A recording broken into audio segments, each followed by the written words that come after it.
What's happening, little sis? How you doing? Not much.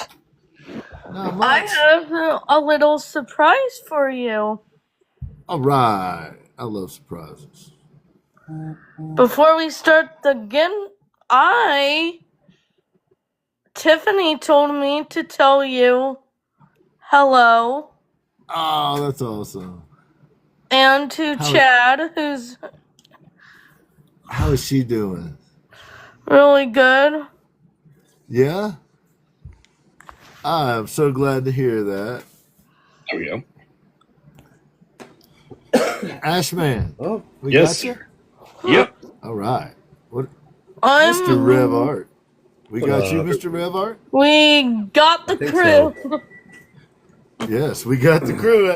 Haley Beth, you're right. We do got the crew. Haley Beth has a show on Friday nights at 6 o'clock Eastern time.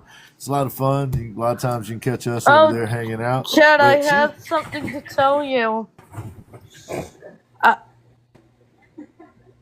Tiffany, remember our friend Tiffany?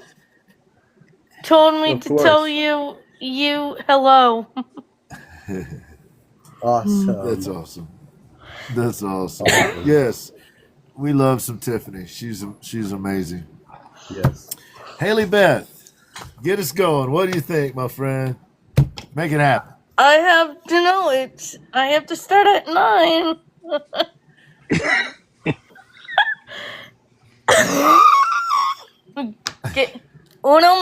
Hey guys, before we go in the chat, can we get some? If you're not tapping, you're napping. That's right. That is right.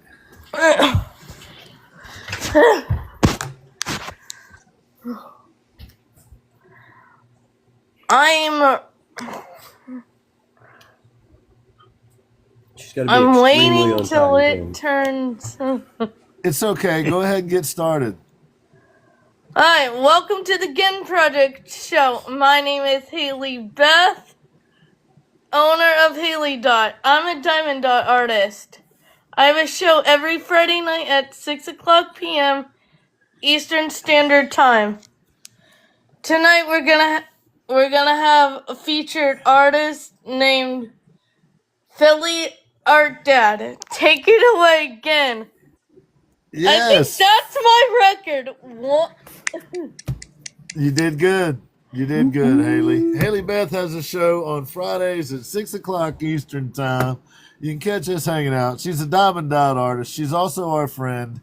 You might see us giving her the business, and if you wonder why, it's because she's our friend. She gives us the business, too. That's what friends do. There you go.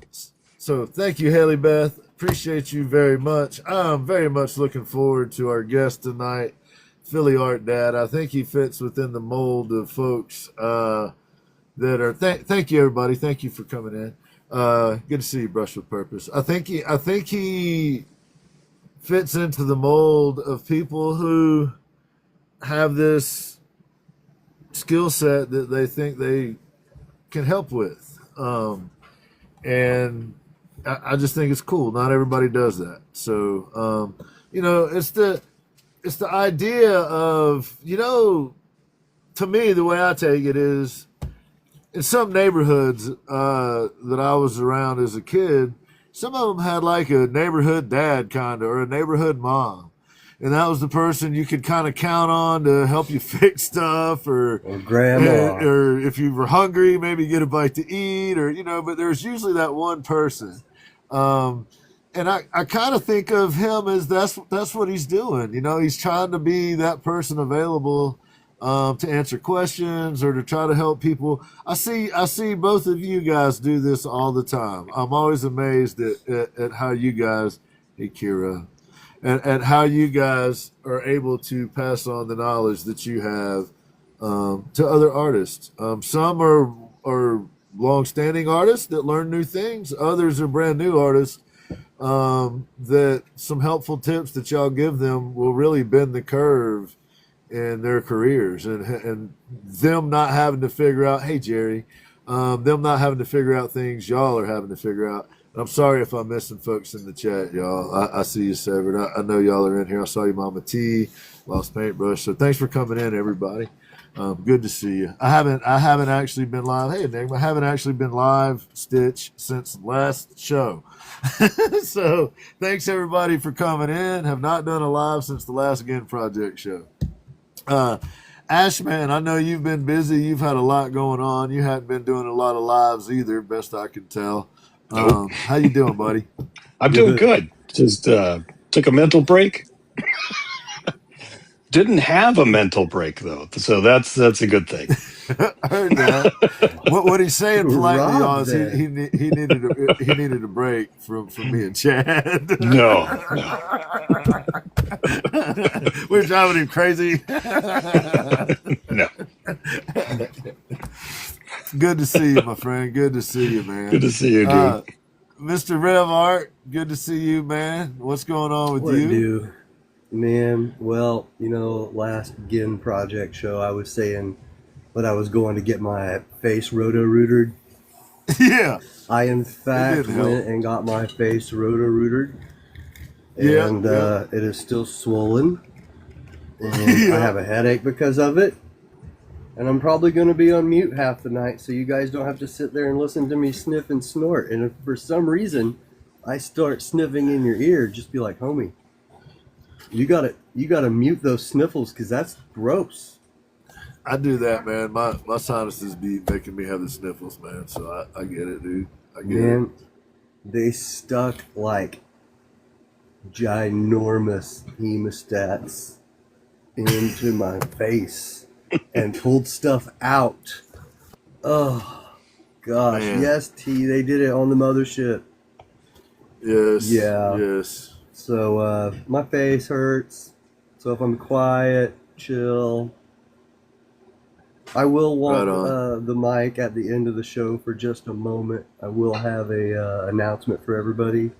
So y'all make sure to stay tuned for the end of the show. Kind of got to speak on something for just a moment. It'll be very important, I assure you. Strategically pay. I know, Kira. He would have found them funny today. As hell if you had one of them little ducks in your sinuses when they went in there, man. She's been trying to talk me into that this whole time. She's like, just hide one in there for them to find. There would have been nowhere to hide today. Nowhere to hide. Like, if I'd have had one in there, he'd found it today. Yeah. Felt like one of those old circus pinheads, Nice. It was something. So yeah. Well, we're glad that you got roto-rooted, roughed around a little bit. Yeah. Probably had it coming. I did. So I haven't been able to work all week. I have not made any sawdust. Can't really, breathe all that in with fresh roto-rooting inside your face. I think that would probably be a bad idea. Yeah. Yes. It did not sound. I've not been allowed to blow my nose for a week, which doesn't sound that bad topically until you really think about it for a while. And the more you think about it, the worse it gets. So imagine getting all sawdusted and then not be able to blow your nose. Right. Torture. It's a form of torture. I'm sure of it. You want to get information out of somebody? There it is. There it is. Don't let them blow their nose for a week. You'll find out whatever you want to know. Yeah. I do have some cool stuff coming up, but nothing's been going on the last week. And like I said, if you don't mind, I would like the mic at the very end of the show for a moment. Yes, sir. So stick around, y'all. I think we're going to give Chad Revart the mic. He's probably going to sing us a song or something. I'm not sure. Most likely he's going to put on a performance. Do a nose thing. Yeah, one of those little...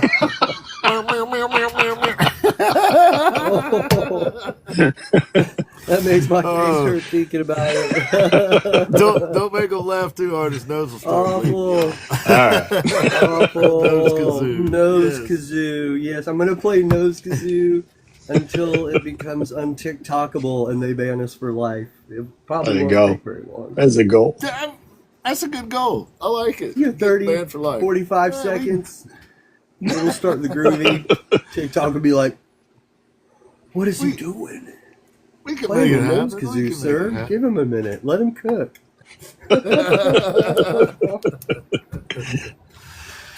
Well, I too took a little time aside and I spent a few days with the wifey, and we went for a ride in the mountains and made some food together, ate some food together, watched a couple movies. All around, just kind of tuned out a little bit as far as wasn't doing lives or anything, you know. Right. So I don't have anything to report on as far as lives go. I don't know. I haven't done any. So I do know that Philly Art Dad does lives, and in his lives, Trueverse, in his lives, he basically is that dad I was talking about, right? That guy in the neighborhood that you can go to help you figure stuff out or whatever, or for little tips or. So I love the concept. It's a community building kind of thing. It promotes cooperation and networking and helping each other out and that kind of stuff. And that's what we're about here. That's what the whole purpose of this is. So, right.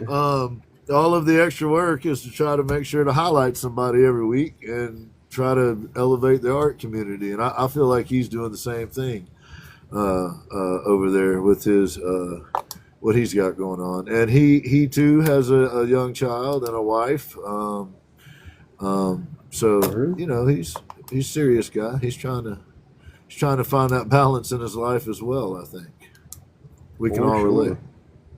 Happy accidents. Good to see you. Thank you, everybody, for coming through. It's amazing seeing everybody popping through. Really, really good to see y'all.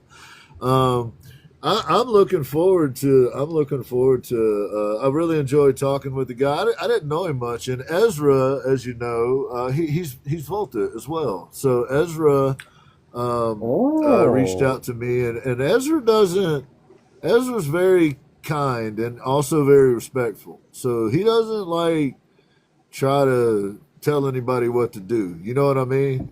And Philly says Bob Ross plus Mr. Rogers and a dash of Aussie chaos. Yeah, there we go. He's not wrong. He's not wrong. Sounds like a good recipe. But Ezra personally reached out about this guy to me. So if that tells you anything, you know, we've been working with Ezra for a couple of years. He's only done that a few times. It hasn't happened very often. Yeah. So I was glad to get to talk to him. I'm glad to see him in the chat already hanging out. But I enjoyed it. We got to talk for, I don't know, 2.5 hours, something like that. And he's got some great ideas, some cool art. I like his concepts. I like the thought process. So anyway, I do know that my spot has been doing lives in the mornings, crochet lives. I know that Haley Beth has a show every Friday at 6 p.m. Eastern time. I know that's still going on. I would also like to say that tonight he's going to take questions. If anybody has questions, stuff from the chat. And I think, don't just think, I would say don't just think about it as an opportunity to ask questions as an artist. I'm thinking of it as an opportunity to ask questions to somebody who's a community builder, somebody who's out there trying to better themselves or help others better themselves, which I think has become something we've all kind of committed to, right? Is trying to bring people on that will help you be more independent. No. We're all about having to be beholden to the man, right? No self-sufficiency. I guess you're right. Yeah. Thank you, Brush with Purpose. Appreciate you. Big Brother is always watching. I don't know if y'all are familiar with the Brush with Purpose. That dude can play a guitar, though. I don't know if you've ever seen him play. He plays in the mornings a lot of times. It's really good. Really good. Check him out. Oh, yeah. Good to see you. Thanks for coming through. Oh. Did you guys get to see Kira's actually released her first character from her universe that's coming in? I did. I did not. Guys, is it cool? See Tally. Yes. It's named Tally, cool. Like Tally from South Park. No. Come on, kids! Hey, look at that! No. I have no idea what's going on. Yeah, Tally. Don't forget your towel. Is that who you talking about? Murray, what's up, Ace? Like covering her face. Oh my gosh. Don't hide behind the plant, Kira. Give them the info. Tell them what's up here in the chat while we talk. How do we find them? Yeah, how do we find these images, and what are the names? What's the backstory? I want to know it all. It's a lot. Well, we got 14 minutes. We got 14 minutes.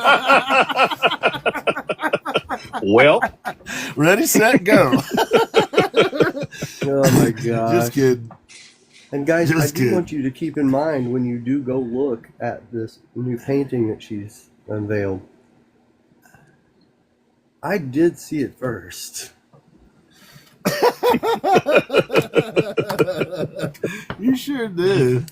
You posted on all the socials, and it's live at the Haven and their site. Nice. So, should we encourage people to go to the Haven? So, the Haven Gallery, go to the Haven Gallery so at least that their tracker sees that people are going to the gallery to look at Kira's stuff. Go look at Kira's stuff specifically. And yes, my daughter, Kira was kind enough to ask my daughter to give her some advisory on, hey. Since you're the father of an advisor, so what is this? What is this new role that you have as the father of a famous advisor? I just go, okay, here you go. Yeah. She said, are you having agents I can just contact you? I can just see her daughter like while you're trying to listen into what's going on, and she just closes the door. She was watching you. Dad, mind your own business, Dad. Stuff. Right? Yeah, it's getting there very quickly. So yeah. She she got to she had a conversation with Kira, and they fleshed out this main character that has just been revealed, and is awesome. On display at the Haven Gallery. Ace, she works in oil paints, but she has there's an entire backstory to all the characters. There's a whole universe. It isn't just the paintings, it's the writing, and there's a whole bunch of other stuff that goes with it. A lot. And September 5th, 2026, we're all meeting at the Haven Gallery in New York. Yes. Chad and I are going to be trying to evade the police because she has threatened to call the police on us when we show up at her event. But nonetheless, we're going anyway. We don't care. We're going. It's going to be awesome. So think like there. Lord of the Rings, except with cute little characters. Yeah. and different storylines. And I'll mention again, she has just asked me recently to design the staff for a villain in that world. So I will be sculpting a life-size magical staff for a villain. I don't know that I can give much more information than that, but yes, I'm going to be helping her. You're also a wand maker. I've been known to. You also have made a wand. I have. Which there was just a Renaissance fair here in North Carolina that lasted, I don't know, a month, a couple of weeks, something. Were you there? Were you there casting spells, sir? I might have been. I'm a little upset that you came that close and didn't stop through and say hi. Well, I was busy casting spells. I can use one of those flying brooms that you have. Yeah? I really could use one of those. It'd make things much faster. It's a long limp to Missouri. Yes. Yes, it is. Oh. What's up, Dirty? Dirty, good to see you, buddy. Good to see you. So do we have any? I will be trying to do some lives again coming up in the next days and kind of get back on some kind of a routine where I'm working on and stuff and doing lives. We'll see what happens. Do you men have any plans to do like any time frames or anything, or no? Just wait and see. Turn on your notifications for these guys. You've got to turn on your notifications. Otherwise, you're not going to catch them. Yeah, this is true. This is true. I am clear to like sculpt for the time being, though. So nice. When I'm up to it, if you see me with my head down, just kick your feet up. Kick your feet up. Yes. Yes. Yes. Chad's helping with the villain. His daughter is she's helping with the whole, I guess, character building and all that. Hello, Eliandros. But that's so cool, man. That's another thing I love about this community, right? Is there's an example of a veteran, can we say veteran artist? Is that okay? Am I in trouble for saying that already? Well, Ash just did a post about something kind of similar in that vein, but a veteran artist who is including a very young artist in the process of an amazing project. And I fast forward years down the road, and how does that impact that young person, right? I mean, how does that? So to me, that's what we're trying to do, right? That's the community. That's what it's about. Is when opportunities come along, like just using what I do for an example, right? Chad, you've seen this evolve. Ash, the guitars are the guitars, but then we're like, okay, well, let's put art on them. Well, now what that means is each guitar makes more than one artist be able to eat. And then the way we figured out stuff on the T-shirts, the way we got all the merch stuff set up, everybody gets to eat. Everybody gets their share of whatever it is that we're working on. So it's also kind of a new way to do business, right? It's a more cooperative, more we all put a little of ourselves into the middle, and then when things are going on, we all kind of rally to that person or another. That's kind of how it works. So I just think it's super cool, man, that Kira, who has been in galleries around the world for a while, is working with another artist's daughter who has an interest in art, and I just can't even imagine what seeds are being planted right now, man. You know? I know.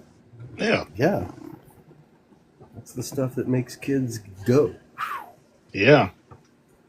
Really that's the kind of experience that's going to be with her for the rest of her life, and that's going to help give that trajectory, and that's what we all hope to do for somebody. Sure. Well, Art Dad was saying that he had a teacher whose name was Beth Yoder in elementary school, and she was the inspiration and gave him the motivation that, like, hey, I could pursue art, from elementary school. Man, I can't even imagine, like, that would have been awesome. Yeah. Yeah. Having somebody like that to kind of guide you. The one poor art teacher we had at our elementary school had, 5 or 6 levels of classes of kids all rotating through, and it wasn't a whole lot of personal attention that could be paid, right? It was So to have someone that was that instrumental, man, is really cool. And he's going to be on here tonight telling us about his ideas and what he's been working on and what he's trying to accomplish and how that affects all of us. And I dig it, man. I think that's I think Kira reaching out to Little One is an example of how this community operates. Yeah. That's pretty awesome, man. And you know, that child will have a connection to this whole world that gets unveiled for the rest of her life. It's amazing, man. I mean, it's amazing. Pretty cool. Pretty cool stuff. I agree. We got Philly Art Dad in here in the chat still. If he is and he is ready to go, let's send him up. Let's get his mic checked and let's talk to him. He's I think y'all gonna like this dude, man. There he is. Let's get it. Make sure we don't have any glitches or any weirdness happen. I see him. I see a Liberty Bell. Can you hear me? I can hear you. Chad, you got it? Yes. Yep. Can you hear us? Fantastic. I can hear you guys. Yeah. There we go. Hey. I can see you as well. Yeah. Yes. So as we were saying, man, hopefully you got to hear a little bit, and Definitely. brought you up just a few minutes early because, hell, I mean, this is what we're here for, right? So, man, I really appreciate you coming on. I really enjoyed our conversation yesterday, and I was telling these guys about you in our meeting today. And that I had a lot of respect for what you were trying to do. And furthermore, it would be really cool if a dude from the Deep South and a guy from Philly could actually get along and be friends. That where I'm from, that might change some people too. but I appreciate you coming on, man. We look forward to it. I dig what you're doing, and I enjoyed our conversation. Chad, Ash, let me give you just a second to share your thoughts with Mr. Art Dad before we swell him up into the big box over there and unleash Philly Art Dad on the world. Nice. Welcome to the show, man. I'm excited to hear what you do, see what you do. He's kind of maybe painting a picture of a bit of an OG, teaching everybody. So I'm definitely into that. So welcome in. Absolutely. Thank you. I love your content, dude. I've been following you for a while, so it's really cool to see how you move through the community, and your content's always solid, and you always have great advice. And I love the fact that you're a community builder and you take time. You take time for people. I love it. Thank you very much. Yeah, it's been one of the big things I've been trying to do with this whole platform over this past 2 years, just trying to build this up, and it's been really fun. It's been really great to see the community come out for not only supporting me but each other too. I think it's been the best part. So yeah. Ezra's shouting obscenities at me right now about you. I bet he is. And let me just point out again there, Art Dad.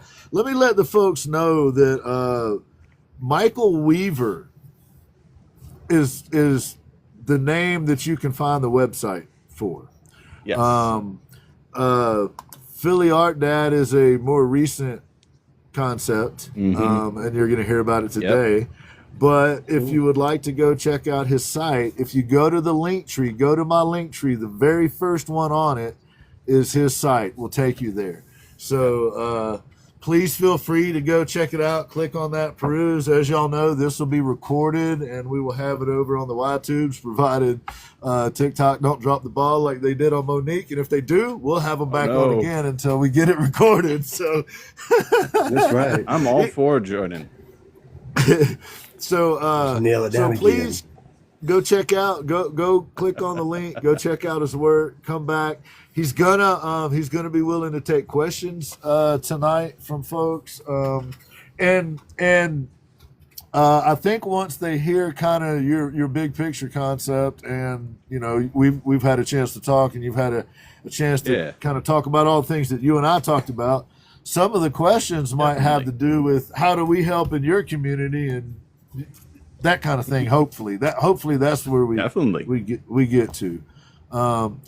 He also, like Chad, is a married man, has a young one, and that keeps his hands full. He has had an art career going for quite a while. He's been an artist since he was a child. Did you hear us talking about Kira working with Chad's little girl on her project? I have, and that's awesome. Actually, like you were talking about, like little ones. I have like my little guy. Like one of the things, like it's all like I have like 5 different works in progress at any given time. I feel, and one of them is actually, as I stab myself in the eyes, this one. This is a collab that I actually recently started between me and my little dude. Right on. Nice. Background here, I just let him go with like his temper paints, and I'm doing like I do a lot of these skull-headed characters. So this is my interpretation of one of his favorite book characters, Pete the Cat. That's awesome, so man. I love it. Awesome. Familiar with children's books characters. It's like, okay, I gotcha. I can see like hell yeah. It's been fun. Ash, you and this guy, man, y'all's art minds at least intersect with each other occasionally with the skulls and the interpretations of characters, man. I love it. Yeah. Well, so that's a good jumping off point, is that you're a career minded guy, but within the context of that, you're also thinking about the careers of people around you. And one of the things that you mentioned, I mentioned earlier, was the lady that got it all started. I mentioned her name before you were up, Beth Yoder. Yeah. And I was trying to relay a little bit to how she was an inspiration to you. And I can imagine that Kira is becoming that inspiration right now to Chad's little one. And I just think that's beautiful, man. I absolutely adore it. I loved it. It's great. Yeah. Like having that older figure who's not necessarily a parent is such a huge developmental point, I think, for a kid, especially young kids. Like your parents are your parents, and they're always going to be your parents. And like, I see you shaking your head there, Chad. You get it. It's like, okay, Dad, okay, Mom, I hear you. But having another parent or having another adult take that time to invest in you as a child, it's like, it's mind blowing, and it's just such a great experience. Yeah. Okay. Feel free to shout out your folks, man. This is your show from now on. So we're gonna take them on a little bit of a journey and let them get to know how you got started. And definitely. That started with Miss Yoder. And like I said, Beth Yoder in elementary school, Lincoln Elementary, back in Pottstown, Pennsylvania, like a suburb, like an hour out of Philly. So like I've always lived near Philly, but like I was a suburb kid through and through. But yeah, she was a big influence on me, and she was, like I said, she just took the time, and like you said, like she was the only teacher like you had, but I don't know, she saw something in me. And she just really, what's the right word? Like, she took the time to invest in my interest and saw that I had just a love for art. I had an aptitude for it, and she just made sure that was catered to and just fostered throughout my entire time. And like I said, she wasn't even like my first art teacher. She was actually a first-year art teacher in the Pottstown School District in my 2nd grade year. That was her first teaching gig. So it wasn't like she was a seasoned teacher. This was her first teaching gig. And it's like, that meant a lot to me. Yeah. Wow. So. There's an airbrush artist on here who we've interviewed called Flex Flair. I don't know if you're familiar with Flex, but No, sure. he told us a story about when he was in grade school. A teacher put up a canvas and some paints in the back of the class, and at recess time made the offer to the class, hey, if anyone would like to paint, feel free. And nobody did, but he wanted to. There you go. And he said the second day they offered, nobody did. He wanted to, but he still didn't raise his hand. He said, but the third day that she offered, he raised his hand. And if I'm not mistaken, fellas, he painted an Incredible Hulk. Mm-hmm. He still remembered the very first painting that he ever did. Yeah. Which was, again, a teacher like took the time to try to make that opportunity for people, which reminds me of what you try to do with your thing, man. Yeah. Look, I know for a fact, I know the first major project I did that really solidified my love of art even more was like, it wasn't until like 5th grade when we were actually doing like quote unquote serious art projects for like elementary school kids, but we were studying George O'Keeffe, and we all were doing like, the idea was to take like, she got calendars of just flowers and made these little viewfinders that you zoomed into a little portion of the flower and just made a big piece of it. And that was like one of the, I remember that she even got it again, small little things that made it. Wow. So I loved it. She got that framed for me.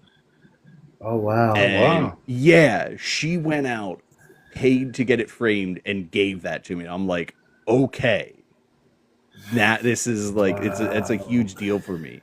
So yeah, she was like the main reason. And like I said, even before I wanted to do art full time, I wanted to do art education. I wanted to be a teacher. It was because of Beth, like the way she interacted with me as a student, as a child at that time, is like, this is what I want to do with my life. Like, I always get pissed off when people like the old adage, like those who can't teach. I'm like, well, fuck you, because teaching takes so much more than what it is. It takes not only a deep love of the subject matter, but it takes a whole different set of skills to be able to teach that, and to teach it passionately, and to teach it with the respect the subject deserves. So yeah, you not only have to understand that concept, but you have to be able to help someone else understand it for the very first time. And it's not just one someone else. It's not just one someone else. Yeah. It's like 20 someone else's who have different ways of learning. So trying to figure out 20 different ways to teach the same thing to 20 different kids. And like, because every kid is different. Every kid is unique in the way they learn. And that's a really important thing. It's not just, I am going to spit out facts and you're going to regurgitate it to me. It's like, no, I want you to understand. I want that passion. I want that love, like that kind of like what I got as a kid. And that's what good teachers do, though. They give of themselves. Yeah. You know, and we always remember them. And they're always going to be a part of our lives, those good teachers. And I'm not saying, you know, that we forget the bad teachers either, but we remember that good, that personal time they give us. Like, look, I was telling Ginn yesterday, after, like, when I can, because like I've been doing, like, for the last 2 years, I was doing like the full-time dad thing, because whole situation of like, had a job, got laid off, got another job, got laid off of that, had to take a kid out of daycare. And it's like, well, I'm home all day and my wife makes more than enough to support us. Like, probably could have made a bit more, but we made it through and we're doing better now. But like, I did the full-time dad whole thing, so I didn't get a chance to do it a lot. But when I can, I love to make a trip at least once a year, once a school year, to go back to Pontstown, because she's still teaching. She's actually she's a high school teacher now in the same That's amazing, why can't I think of it? Same school district. So I go back and talk to her. I want to talk to her, but like, if she's like, hey, do you want to stick around for like my art major period? Because they're coming in after lunch, and like, I would love them talking about, like, absolutely, I would love to talk to like other like art students who are just learning up. And like, again, I'm an adult who's not your parent and also not your teacher, Um, it is also funny because I always walk in there. I'm wearing like either some form, like right now I got like I always love my Philly and PA centrics. I got my UArts dumpster fire shirt with like the whole shit that went down over the last school year with that. But like always these weird off kilter shirts. The guy coming in with tattoos, flannel, like classic '90s grunge. But like Right. seeing this person, it's like, wait, Hey, you Burnham. you taught this guy, and it's hilarious. Hey, Burnham, I see you there, man. Happy to have you in. But it was so cool. So I love going back and just to visit her and talk with her and see how she's doing and share. And it's like the last time I did, I actually got to take my little dude in, and it was great to watch because she immediately pulled out paper, markers, got him up on the stool, and she was just drawing with him. And her and I were chatting, and my little dude was drawing with my old elementary school teacher, and it was just a That's great cool. thing to see. Mm. That's trippy. But That's yeah, cool. it was awesome. It was so, and he had a blast, and he was like, yeah, I don't know what I else bet it to was a say. It trip was for just her. such a surreal and amazing experience to watch. So Yeah, I bet it was a trip for her after teaching you to like hand him the same supplies, you know? it Yeah. was funny because like I kind of said like I was being sneaky about it. I had him, I sent him in first, and it's like everyone says it's like he is just a little carbon copy of you, and it's like to send in this tiny little version of me, very reminiscent of like when I like he's only 3. I met her when I was probably 6 or 7, so obviously a bit older than him, but still it's like supplanting those memories of like, oh my god, look at this little tiny version of this man that I now know. It's like, my god. But I love it. Wow. So yeah, I mean, like from there, like I did the whole thing. I stuck through high school. I had my love of art. I went to Kutztown University, is where I went to school, got my art ed degree. I had a really great professor there, name of Rick Salavia. I didn't actually get to mention this. I just thought of this again, but great professor there, name of Rick Salavia. I didn't actually get to mention this. I just thought of this again, but professor, his name was Rick Salavia, and I was taking, I forget, it was like an introductory to like wood class. And for some reason, the class that we were in, every student there was all of us. We were either art education majors or something art adjacent, but not art alone, like the art major. We were all just something kind of related to art, just being there. And he asked a question to the class. It's like, why do you guys not want to do art full time? Why do you think you have to do this art related thing like art education or communication design or this, that, or the other thing? And it struck a chord with me. I'm like, huh, it's a good question. And I don't have a genuine answer to say why I didn't do that. And I actually chalk it up to him that I stayed an extra year at Kutztown. I stayed 5 years, got an extra degree, so I have a dual major for my art education and fine arts. So he was one of those big things, and I actually got to meet him last year because he had a gallery show in Philly, and I'm like, oh wait, is this the same guy? Salavia is such a unique name. I doubt it's the different guy. And I got to meet him again and a bunch of my old professors from Kutztown, which was great to see. And it's like Wow. I remembered them, and it's like seeing them connect the dots. Because even in college, it's like you get so many kids coming in through. So knowing that they remembered me was like, this is really great. I'm glad like you guys made an impression on me, and I'm glad I hope I made a good impression on you. I'm hoping you're not remembering me as some shithead kid who came through the studio making a mess. But again, like I had a throughout all my life, throughout all my like grade school, college career, I had just great teachers, professors who wanted to make a mark. And after I graduated, I did the substitute teaching thing, and it was fine.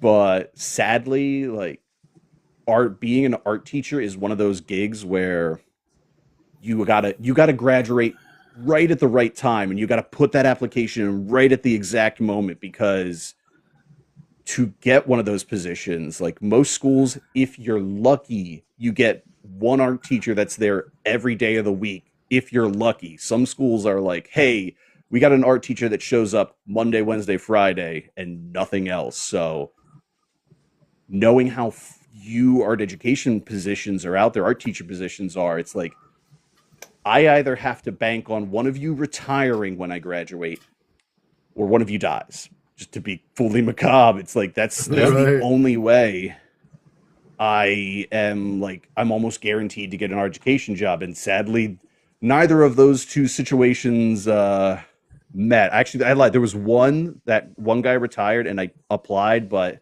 they did an internal switch and hire. Like, we're gonna move you here, get you there, bump you up, and like shuffle things around. So like, I felt like that one opportunity just slipped away. So I bounced around doing a bunch of 9-to-5 jobs. I did tech support, which led into an internal transfer to do some like document design. So like graphic design light. Got laid off when COVID hit, when the whole world shut down. And I got a new job because, weirdly enough, the reason that I got let go of one job, COVID, was the reason I got hired at my next job as a graphic designer, because the one guy was like, I don't believe in COVID. I think it's a hoax. It's like, great. We're gonna part ways. Have a nice day. So I got a job as a graphic designer. Right. So I got a job as a graphic designer at a medical marijuana dispensary, which was a very interesting experience, to say the least. And I'm like, I was a dumb college kid. Of course I partook, but it was never anything beyond that. Had a bad experience with some Rice Krispie treats. Brownies are good because this stuff cooks off and it's lessened. Don't just let somebody crumble up a bud into Rice Krispie treats, kids. Just don't. It's a bad time. But yeah, just hand that over. Look, it was my first experience. If I was a little more versed, it probably wouldn't have been bad. Sure. Beyond that, like I said, I graduated, did all the. So yeah, look, maybe it was just the skunked bud. I don't know, but yeah. So I got laid off. God, like I said, we had our kid in 2022, and I got laid off the year after. So the kid was not even a year old. We had him in daycare, and I had to watch him. I had to pivot. Their excuse was like, we're moving everyone. The one company acquired like 30 different smaller companies, and we're like all over the U.S. And it's like, we got to move everyone back to Chicago or Florida.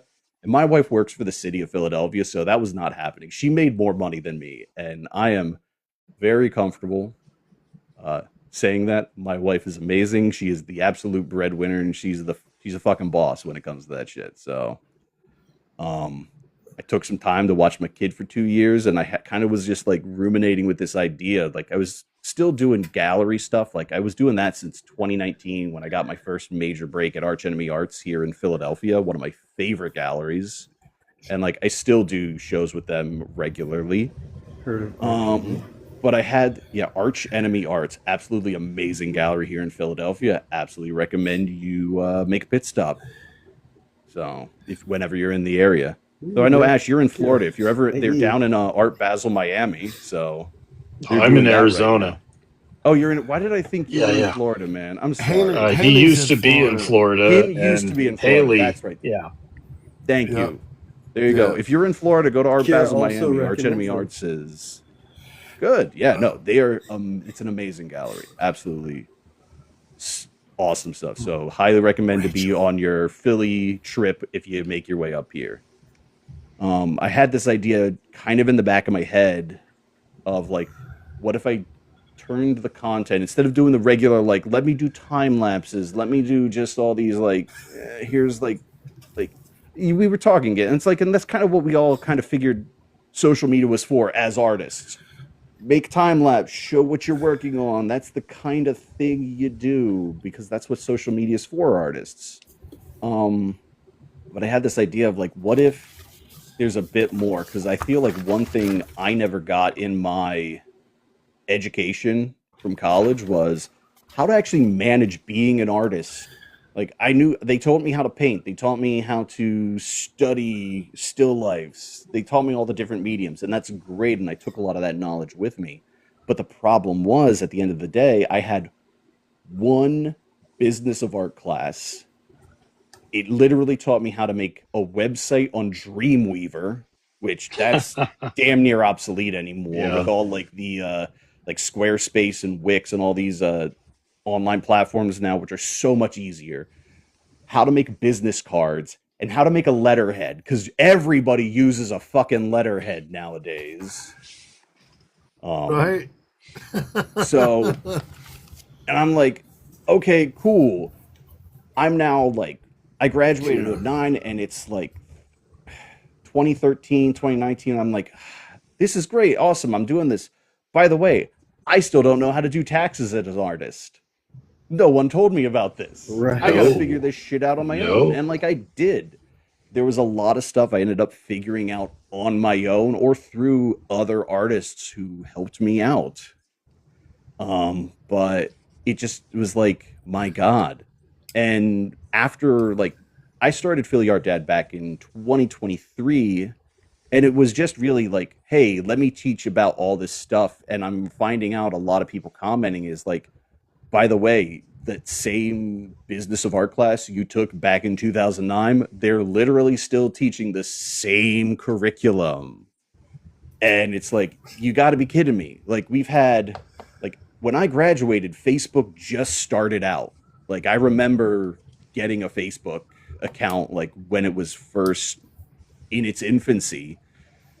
And now we have Facebook, Instagram, TikTok, Twitter, Blue Sky, all these things, and they're not teaching how to utilize this to market, and it's absolutely insane. It absolutely boggles the mind that schools are not embracing this kind of tool that artists absolutely need to use. Right. So, yeah, like I said, it just became Philly Art Dad is now I need to teach, and it's now allows me to use my art ed degree to dispense knowledge that, you know, not everyone gets. Yeah. Yeah, it's it's strange though, right? It's this weird, you know, Ashman had a totally different experience. I don't want to say too much, but Ash's art teacher basically said, "You don't need to be here, man." Now this is in college. But Ash's teacher was like, "Hey, look, you really don't need to be here. You're not going to learn anything here. Go do art." Right? Am I describing that kind of the right way? That's what Steve Missel told me. Yeah, he is a illustrator for Wizards of the Coast, all kinds of other things. And he looked at my stuff and he said, "What are you doing here?" And it was an art institute. He's like, "Run, get out of here." Nice. You know? And he was also my favorite professor I ever had. And one of the best things he ever taught was life drawing. And he'd walk into the class, he'd look at us seriously and say, "All right, let's begin. No mistakes." In other words, you're going to make mistakes. Be ready for mistakes. It's okay. So the guy was amazing. Again, a teacher you remember, a professor you remember.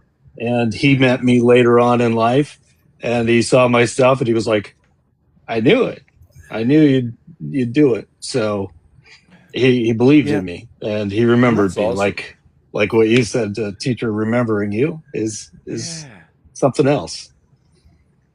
And it's like, I think like you talk about like art education degree, and I saw like, I think Kira mentioned, I saw in there, like, my biggest complaint about art degrees. And like, I agree with that, but I have a lot of people sometimes, one of the big questions I get asked a lot of the time is like, is art school worth it? And the answer is an absolute definitive maybe. It's like, it's all about what you can get out of it. Like, I have a friend here in Philly. She's an amazing watercolor artist. She did like 1 semester of school, and she's like, "This is not for me." Her work is stunning. It is like absolutely mastery of the craft. Like no complaints. But then it's like I found the benefit in school. Like I got introduced to so many different mediums that I never would have experienced with outside of college, and because of that I actually got to really find what I enjoy. And like I don't think my signature style that I do now would be the way it is without college. Like so like I'm sure you guys have seen my videos. One of the things that I try to highlight is I also do not only the painting, I do acrylic painting, but I embroider every single piece with like thread. Like this is like a artist trading card I've been doing. Like this is up actually on my website now. That pink circle, that's thread that goes all the way through a wood panel. And I would not have explored fiber arts or embroidery if it wasn't for my time at Kutztown. So it worked for me. It was very beneficial to me. See, not everyone is going to be similar. I'm in a similar camp, man. There's a part of me, like I'm a guy that got the GI, that went in and paid in, got the GI Bill in order to try to get my degree. It took a long time to get it and all that. And I don't teach. I don't use that degree per se, but I'm very glad that I did get to go to school because I learned a lot of skills that I use daily in college. But I also could make the argument. I got to go. I was fortunate enough to get to be an exchange student in high school in Germany. And over there, they had a much more robust system. Now, this was many years ago. This was the 80s. Is that where the Hague is? Like, isn't the Hague over in Germany, or am I thinking somewhere else? Like, I know that's a big art school. I'm not sure. I'm not familiar with the Hague Art School. I'm not sure. Netherlands. Okay, there we go. I was going to say. That's where I was thinking. I thought. Okay. I don't know. But they had, if a kid showed an interest in electricity, then potentially they could end up going towards being an electrician or an engineer or whatever. And we don't really do that here. And one of the things that got cut out so much, and one of the reasons I ended up burning out, was all of the programming that helps you think, they did away with. Art, civics, all of the things that have to do with problem solving and cooperation and that kind of stuff are the first ones that got done away with. So I think it's even more important for guys like you that are willing, and I'll go even further, and say specifically for men, willing to speak the way that you speak in the terms that you speak about things the way that you speak about them, right?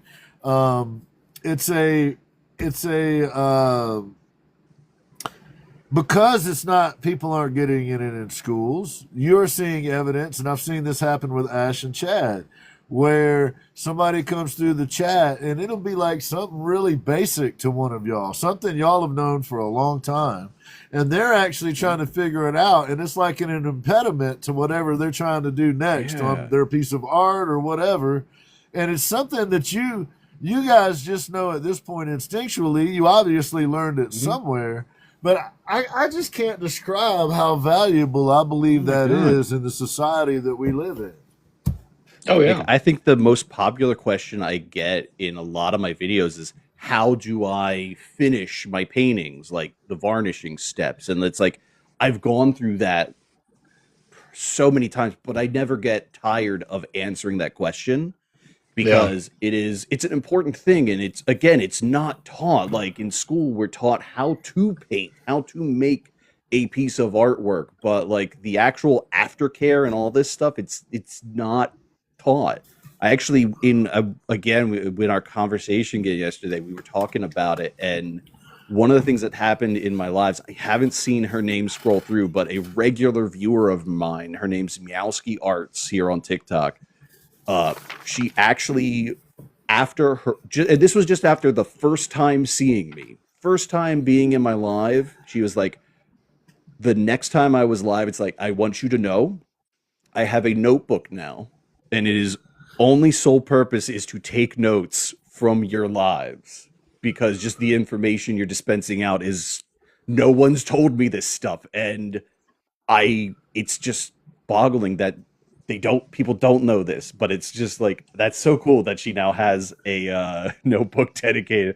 Actually, she ordered some prints off of me, and I made sure to pack in some of my Art Dad stickers, so she has stuff to decorate it now, so she knows that's her Philly Art Dad notebook. It is fantastic, though, that not a lot of people know about varnishing at the end of the canvas, right. and it brings such life to it. Not just the protection of it; it brings out everything in the painting, and it's a shame that's not taught. You know, and I went by trial and error myself, and how to finish and what I prefer now. So it is crucial, and I implore anybody out there that hasn't varnished their paintings to please varnish them. You'll love it afterwards. And also, if you are varnishing your paintings, like if you're an oil painter wanting to learn how to varnish your paintings, don't take advice from someone who paints in watercolor or acrylic, because the process is absolutely fucking different. It's different. Yeah. It is different. Like, I can teach what I know, and like I always tell people, it's like, I don't know everything, and that's a big thing. I never get on and tell people it's like I know everything. What I tell them is like, I know a lot, and I'm going to teach you a lot, and if I don't know, I'm going to send you to somebody who does know. Like, I have a buddy of mine, it's like, I might not know everything, but I got a guy for the stuff that I don't know. Don't you worry when somebody says they know everything. It's time to move along. Yes. So acrylics and watercolor require a different type of varnish than oil paints. That's what you're saying? It's not necessarily I think the varnish mostly can be used. I don't know. This is a step a lot of people skip on that I am a huge advocate for. Anyone in my lives will know this too. Use a fucking isolation coat. This is a layer between your paint and your varnish. But this is what's different between all your mediums. Like, this is just an acrylic isolation coat that I use for acrylics.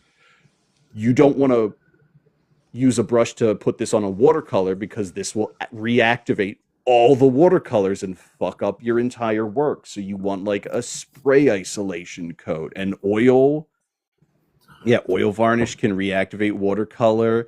And for oils, what I know, and again, please do your research. I don't paint in oils. Kira might know. You said she's an oil. You just need to put a thin layer of oil down as your isolation coat, and then you can varnish. But I did see someone ask a question, and I will gladly answer.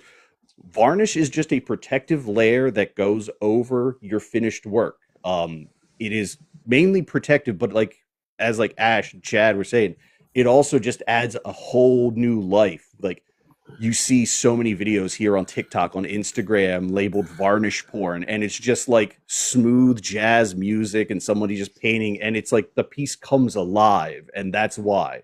But the main purpose of a varnish is protection. And it's going to make sure your piece, your artwork, lasts for the long haul, for many years to come. So hopefully that answered your question. I didn't see who asked it, but there you go. Yeah, that was Dirty 530. Yeah, he said thank you for answering, actually. You're welcome. Like I said, this is what I do. Like, my lives are not like topic. It's like, what do you got for me? What questions are you got for me? And I'm here to answer. And here's the thing. I go back to we were talking earlier about in some of the neighborhoods I would be in as a kid, there was a mom or a dad or whoever that was kind of the person you could go to for help fixing something, or to get a bite to eat, or to ask a question or whatever. And that's the role in a lot of ways that you're filling within the art community on social media. It's Art Dad for a reason. Right, right. And I just wanted to make that distinction that yes, you're a dad, and but no, you don't think you're better than somebody, or you don't think of it as like a hierarchy thing. Like some people like, you're Yeah. not my dad, or they get all inside their feelings about it. And they're missing the point. Right, right. And Yeah. they're Yeah, kind we of were talking missing the about that. point. Yeah, like I Yeah, always tell, like at the end of all my videos, I always sign off with like "Stay weird, art kid," because that's just that's my affirmation to my viewers to be like, look, you are you, you are doing what you want to do, and that's awesome, and that is the way it's meant to be. I use the term art kid as part of like the kind of like I'm a dad and I'm addressing the kid. But it's like you said, it's not meant to be a derogatory thing. It's not meant to be you are Sure. under me, you're less.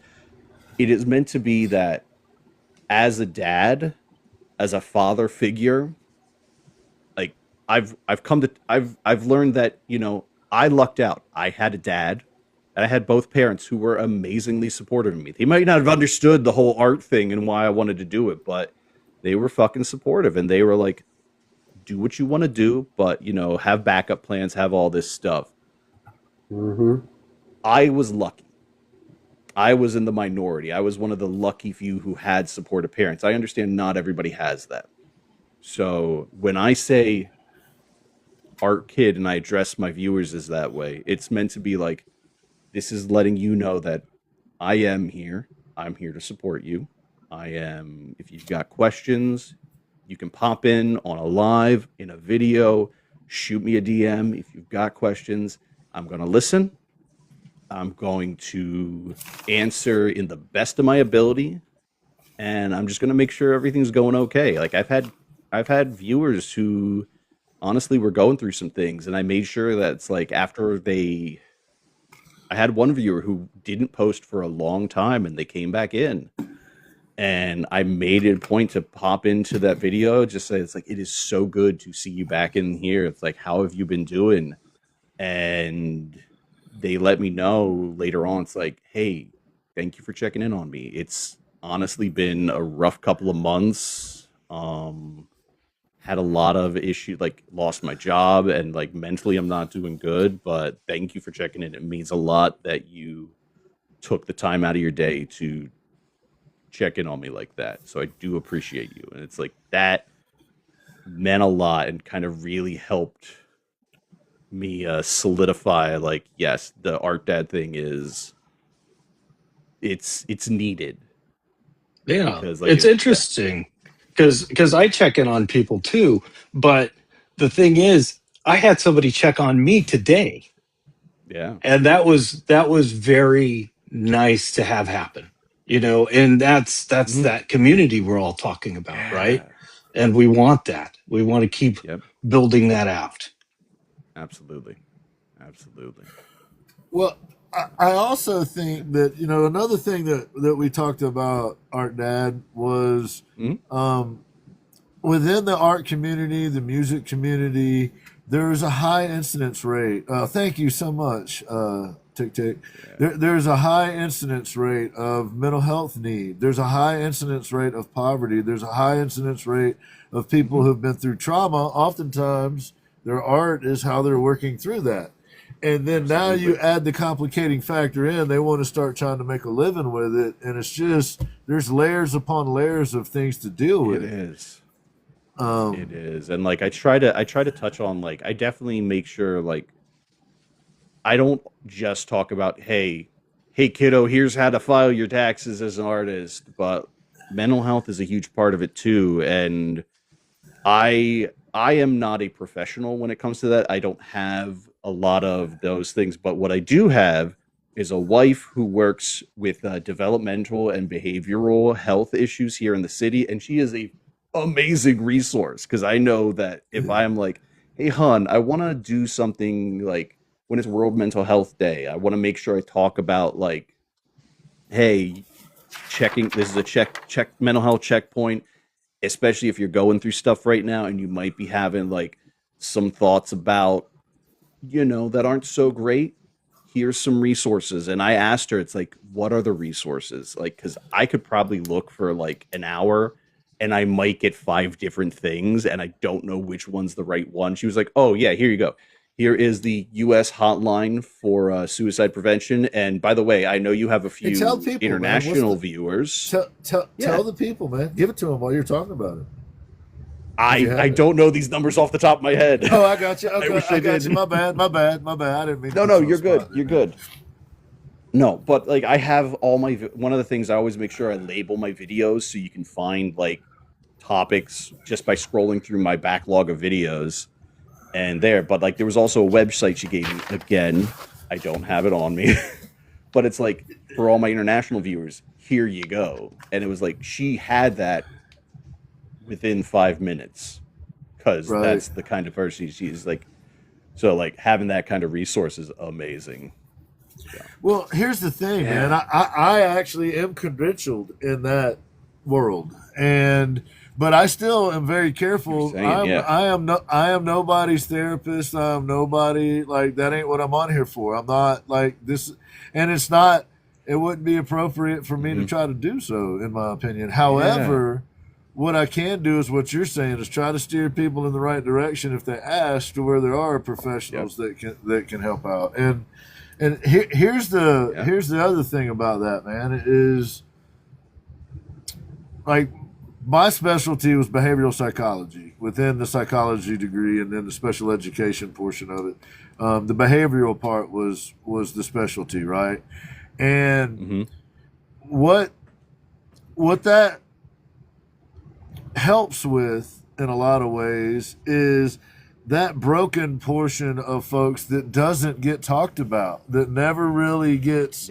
And because there aren't lobbyists, there's not money aside for those programs. There's not. So, you know, I have friends. I have a friend right now who has a family member that's going through some issues, and there's just not resources for them. It just doesn't exist. So having someone like you willing to kind of be a liaison. See, I see it as like a liaison to actual proper care. You're not out there pretending like you know things that you don't know, but you do have the ability and the skill set to send people in the right direction. And that is huge. And it's even more important because the structure for these things do not exist. That's part of why Chad and Ash and I do the things that we do and run lives the way that we run them, because we're trying to create a space for people to get away from the bullshit job they had to work at all day, or the problems they have going on in their life. People have actual real problems. There are folks out there that are fighting diseases, that are trying to keep a roof over their head, that are trying to take care of their kids. Like, we have no idea what people have been through oftentimes. No. And evidence by that was when I taught, one of the things that I kept in my vehicle and in my classroom was extra sets of boys and girls clothes of different sizes, and things that I could give to them easily as snacks. Because if they didn't have decently clean clothes on and they didn't have any food in their stomach, it was really hard to get to trying to teach them some shit when you're hungry, right? Or you're cold because all your clothes are soaking wet, right? Because your parents hadn't been home in 3 days, or whatever the case is. So I have a lot of I feel a lot of kinship with what you're trying to do and with, you know, the way that you're trying to go about it, because these are all billable, my friend. This is all stuff that is billable mental health things, and you're doing it out of the goodness of your heart, and you're not pretending to be a mental health professional. You're a liaison in that respect. Is that a fair way to put it? I think that's a fair way to put it. I do actually want to take a moment because I saw some of the chat, and Brandy was mentioned about like the TikTok community and socializing. I wanted to point out, like, I go into like one of the things I also get asked a lot about is like, how do I socialize at galleries and how do I do this thing? It's like, I can tell you how my experience went with that, Brandy, because going to galleries when I first started out getting into like the gallery scene here in Philly, especially, I'm like, I want to go and I want to hang out, and there's some really cool artists here, and it's like, oh shit, there's that artist over there, and I really want to talk to them, but how do I break the ice? I found out the best possible way to do that, and that is to bring an emotional support human with you who has no qualms and no ties to the art community, and who you can just be like, I want to talk to them. Can you go? Can you go spark a conversation up, and then I can like squeeze my way in here and chat with that. That helped me out a lot. Now so I'm like, Chad now I'm with part you of to it. I know events. some. So you take Chad like with it you was to my events. wife. There you go. Yes. But like, it was my wife. Like, to be then, it was my wife, then girlfriend. She had no idea. Like, she had no connection to the art community. She's not an artist. But it was a great way. It's like, honestly, that's how I met some of my like now like art friends. Like, I will be like, look, Ash, you're dropping like your professor who works for Wizards of the Coast. Like, I'll drop one too. We'll name drop a buddy of mine here in the Philly art scene is Paul Romano. Like, okay, you know. I didn't know he was a Philly artist, but I did see at Arch Enemy Arts, if you're a fan of Mastodon, go to Arch Enemy Arts because they have the OG painting of Leviathan hanging there. That's Paul awesome. Romano painted that. Paul Romano's my fucking neighbor, and he lives like 6 blocks up the street from me. You're That's also insane. in Frank Frazetta neighborhoods, too. Frank Frazetta's museum is up there.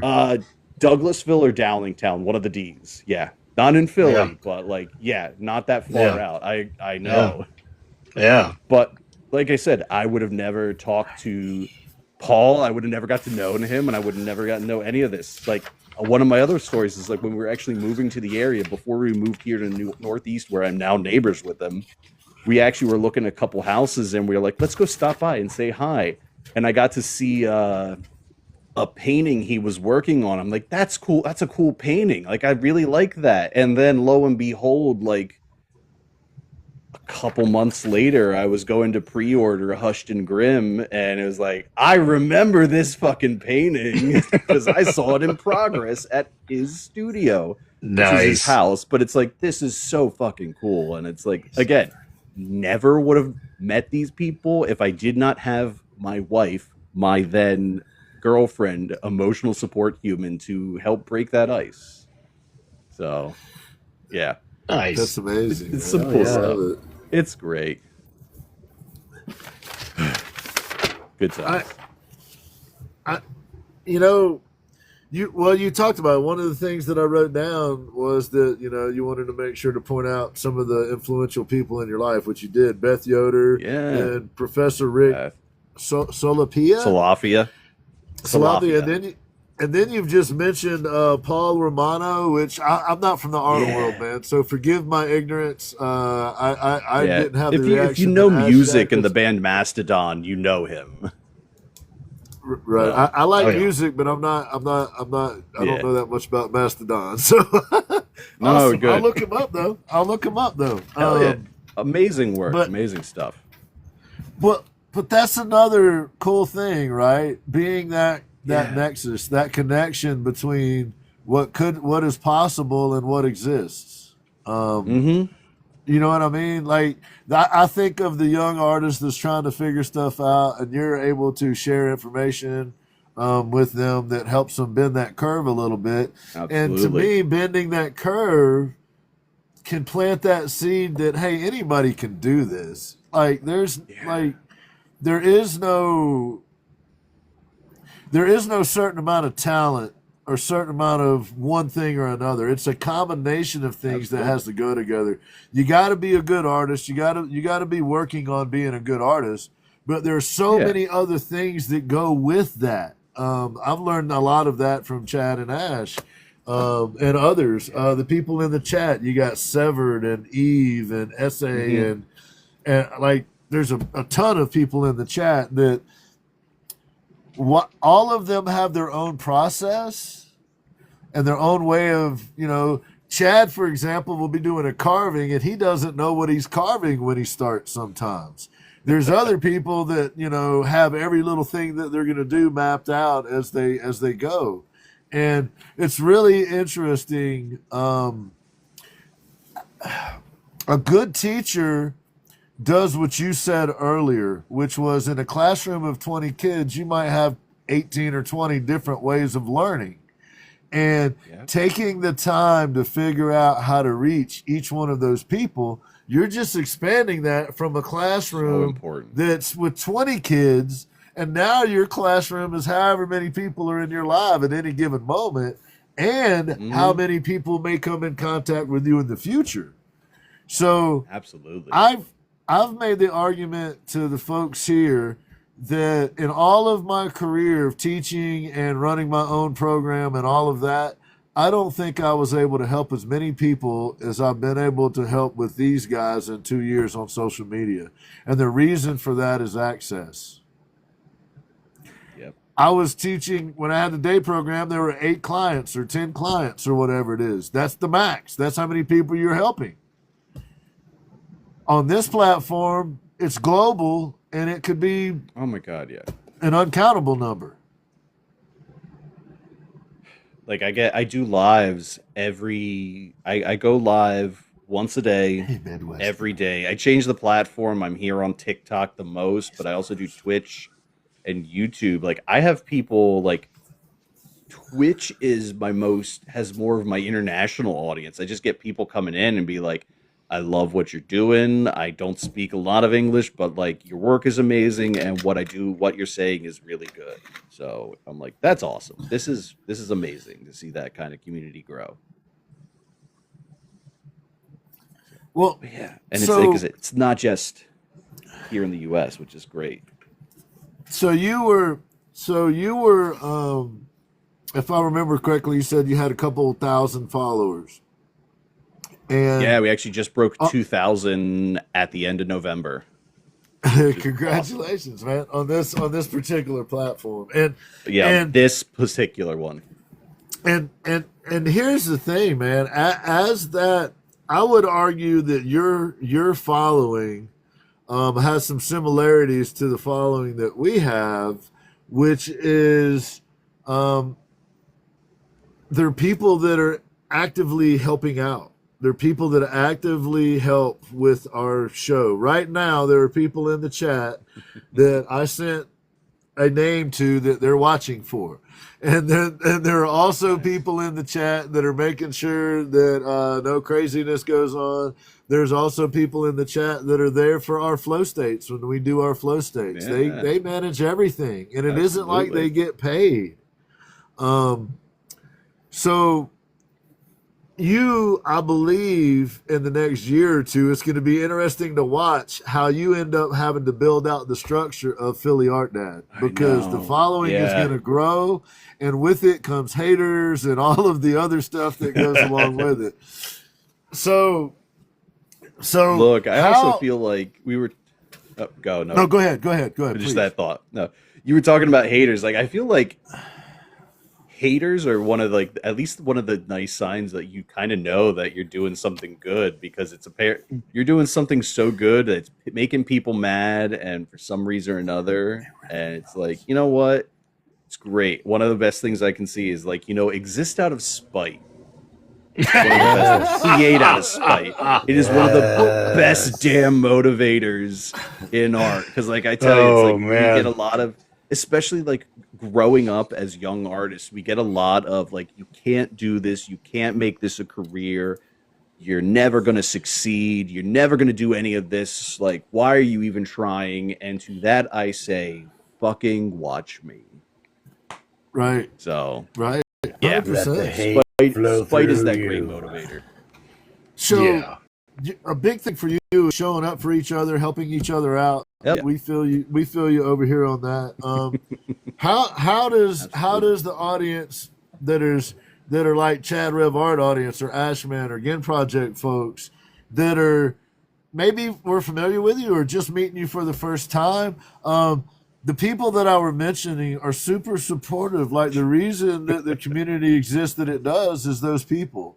So how could they benefit you the most? How could we help you grow what you're trying to do? Like I said, the biggest thing Like it sounds so just like by the numbers, by the books, but like just showing up. Like I've seen like so many people like following, just like I'm getting notifications like this person followed, and I normally try to thank everyone, but like we're having in this kind of format, it's kind of weird. It's not my live, so I don't want to take over on that. But like It is your following is life. great, sharing is great. I get that, but like sharing, like I always tell people, like to the best way that you can help right now is to share to your friends that might not know what's going on. Like whether I'm in a live, share the live, let them know we're here so we can chat. Share videos with your friends, especially if they resonate, especially like the mental health ones.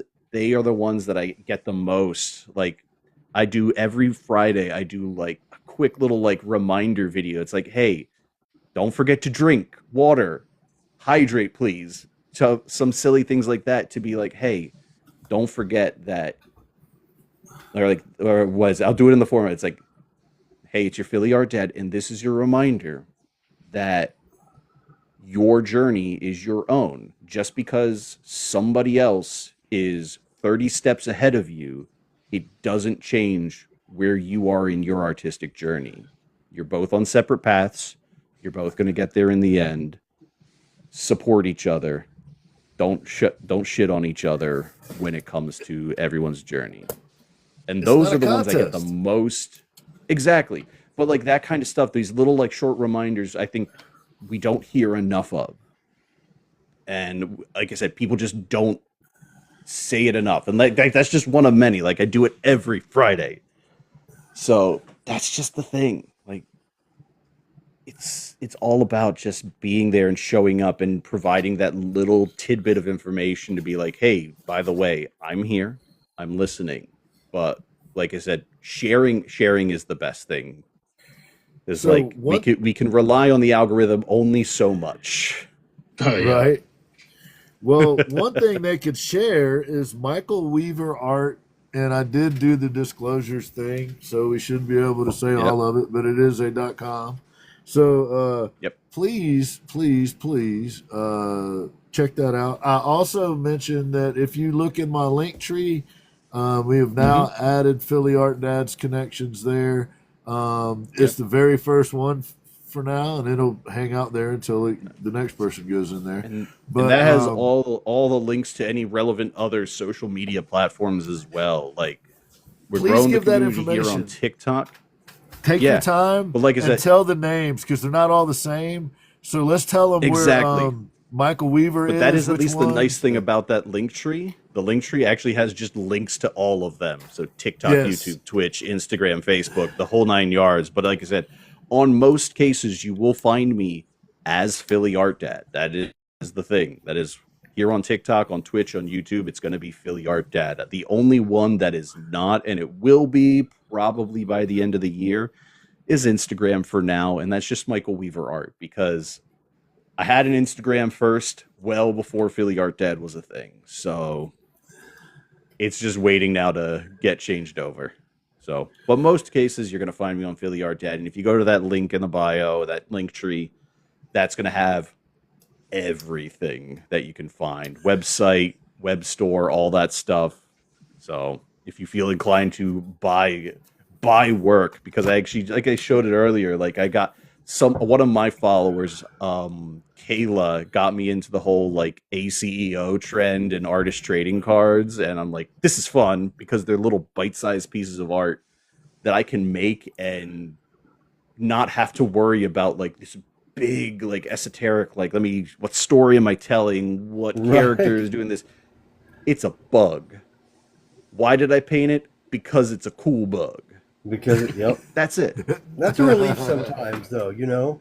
It is. It is, right? Right? Like I paint a lot of like a lot of skulls, and like they're all characters with skull heads, and they're like, there's like, I would love to do certain, like this is a one I've been working on, a hammerhead shark skull. Oh, It is dude. so hard. Yeah, I'll hold it up again. I'll make sure. That is such a weird skull to work into a character, and I never got to paint one. So I'm like, I fuck it, bet. I'm gonna paint a hammerhead shark skull.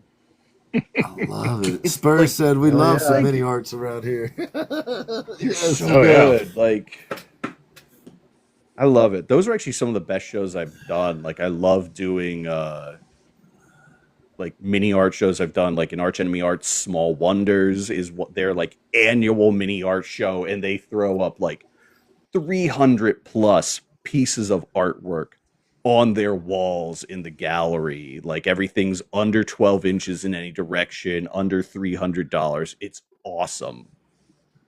Like if you ever want to like expand your own original art collection, find the galleries that do small small wonder type shows, that do mini art shows. They're so good to start your own personal like original art collection, because have a lot of prints. I have a few originals, but it's because of those kind of shows, which is great. Ashman, Chad, thoughts? I lied to you, didn't you? You can't stand this dude, can you? Oh my god! No, he's annoying. He's not half as bad as you said he was. I think the cool thing is, by saying kids at the end of your show, we all feel like kids still as artists. Yeah. And we all have our own playgrounds that we create, and we all have our favorite jungle gym to play on. So I think by you saying kids at the end, I never took it as like belittling or anything. I always felt like I'm a kid. Yeah. But I'm going to correct you on that one, because I don't say kids. I say art kid. Because I think it's important. And like, it's very, and like it doesn't, your sentiment still stands, but it's very important for me, because I want to make sure that whenever I'm doing these kind of videos and I'm talking to that one person behind the screen. I'm not talking to the collective. I'm talking to you. I'm talking to that one person who's watching the video right now in that moment, letting them know that I am not talking to anyone else but you right now. So it's always Art Kid, no S. I love it. I said the same thing, man. I did the same thing, Ash. And he was like, hey. But that's cool. But there's two of us here. Look, does the frog have an account, man? He does. He does. Look, Ash. Ash started a website while we were live one time called theslathering.com. He has a whole set of. He also makes puppets, and some of them are a little more. Well, he has a glory hole. Let's just say that. So there is a wide range of art that comes out of the Ash Man. And is it like early Guillermo del Toro artist puppets thing? Because didn't he do like a lot of OG puppets, like some really grotesque puppetry early on? He did. There you go. In good company. There you go. Well, Chad, what you got, buddy? You know, while way different, what you were just talking about reminds me of, I believe his name is Steve Burns, maybe. He was Steve from Blues Clues. Yes. Oh, my God, yeah. And some may think it's silly, but I really appreciate what he has done in the last couple of years. He was nowhere for decades, you know, and I was a bit old for Blues Clues, you know, but I was quite aware of it.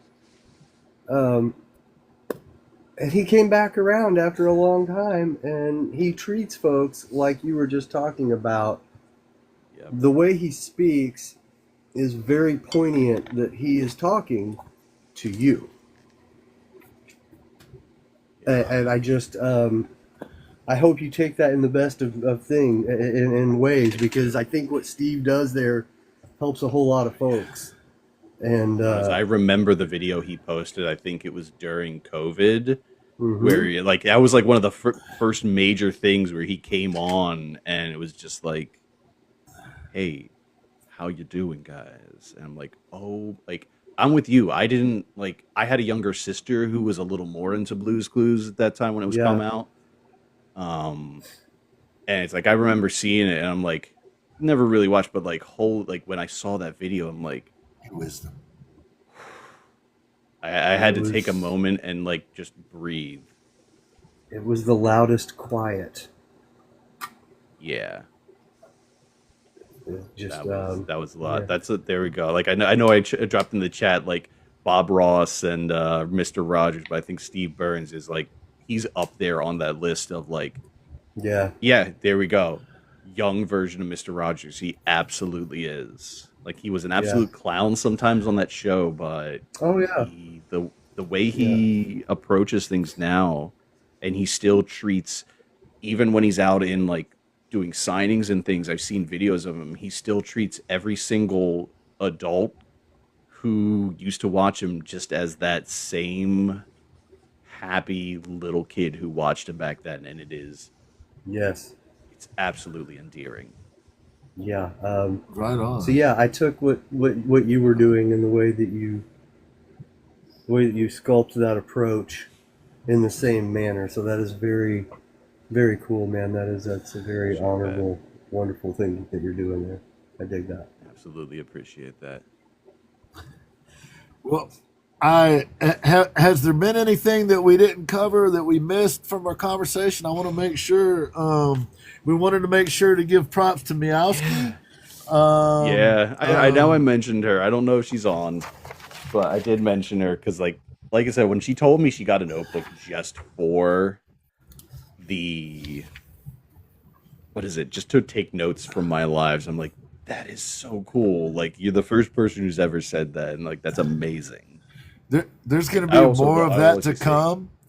And I loved hearing you say that, because when Kira comes on our show, we tell people to bring their notebooks. That's kind of the thing that we've said when we bring Kira on is, hey, bring your notebooks because you're about to learn something.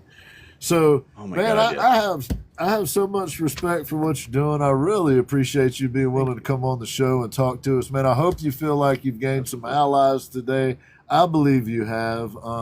At least one. I know of one that I can speak for that I'm about it, man. I dig what you do. The frog. It's the frog, right? Definitely. Yes, you set it up. I take the title of dad seriously. I'm not so hard on. I don't do the dad jokes, but like if you give me them softballs, I'm gonna knock them out. Damn it. Good. Hey, we love a good dad joke, man. Sometimes Ash and I doing late nights, and Chad and I too.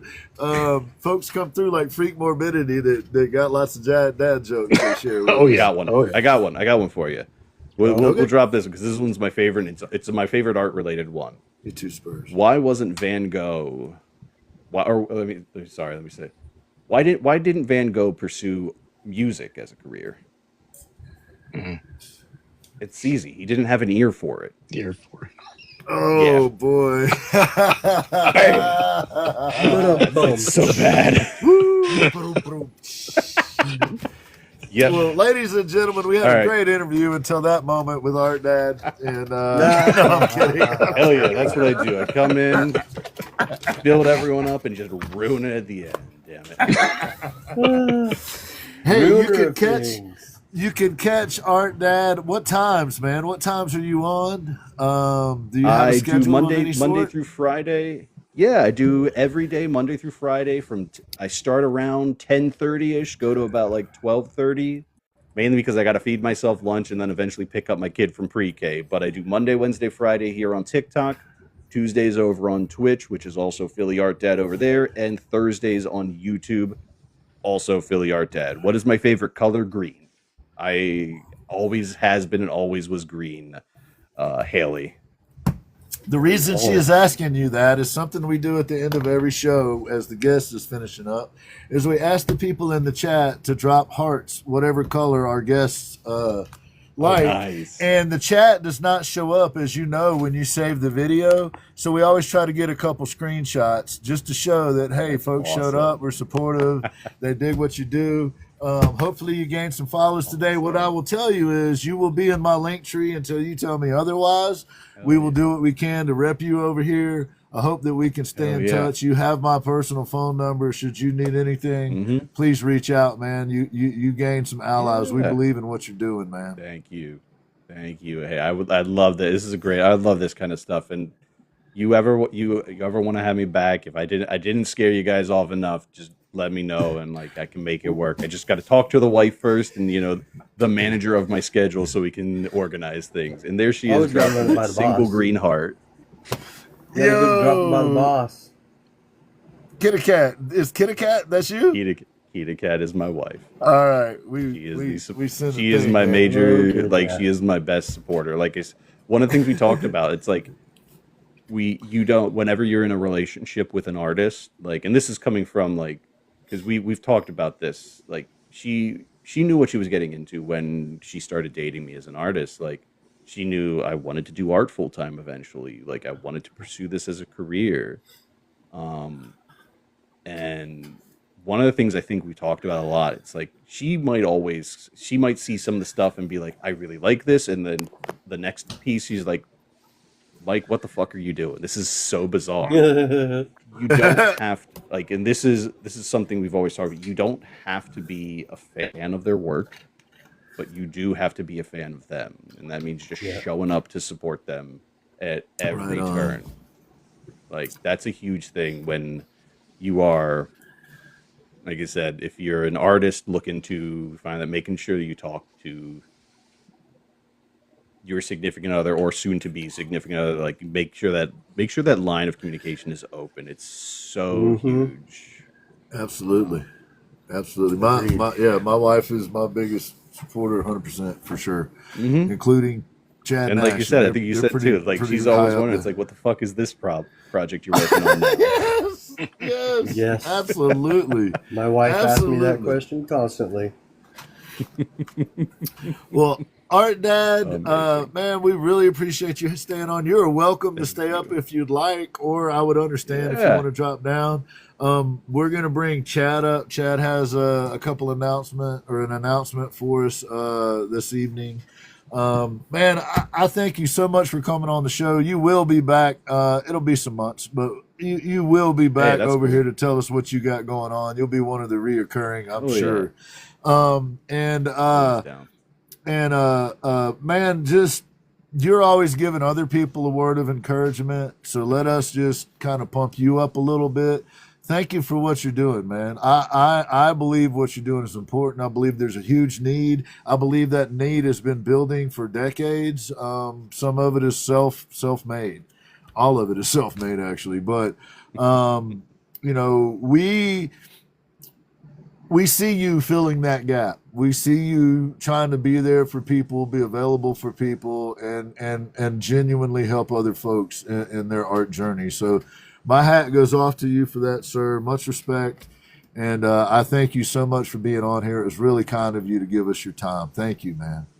Absolutely. Thank you for giving me the time. I appreciate it. This has been a blast, and just be able to introduce to like even more people, which is fantastic. It's always great to find more like-minded people in the community that are out there, and just widen the circle as it is. So. Absolutely, sir. Absolutely. 100%. You are more than welcome.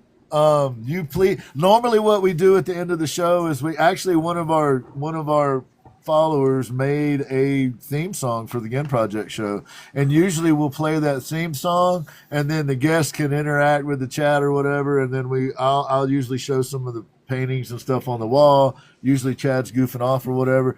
Today we have something a little more poignant maybe going on. So I want you to feel comfortable, man. You're welcome to do whatever you like for the next 15 minutes or so. You're part of the family now.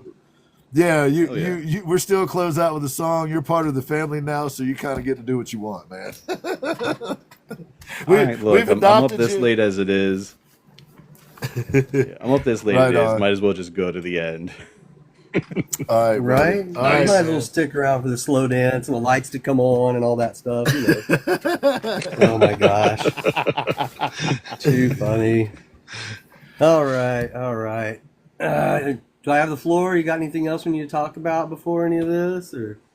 No, man. All right. Well, I'm going to start this out with, guys, make sure to go check out our bios where you will find our link trees, and you will find some GoFundMes. You will find one for our friend Rebecca Hawkins, and you will find one for our friend Johnny Ray. I have not spoke to Rebecca recently. I can tell you that Johnny Ray she's going through the business right now. She's going through the heavy stuff.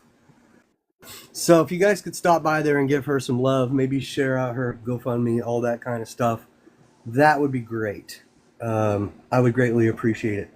That being said, we've spent a couple years here making a community, so I wanted to speak to you guys first before I do this anywhere else or any other way.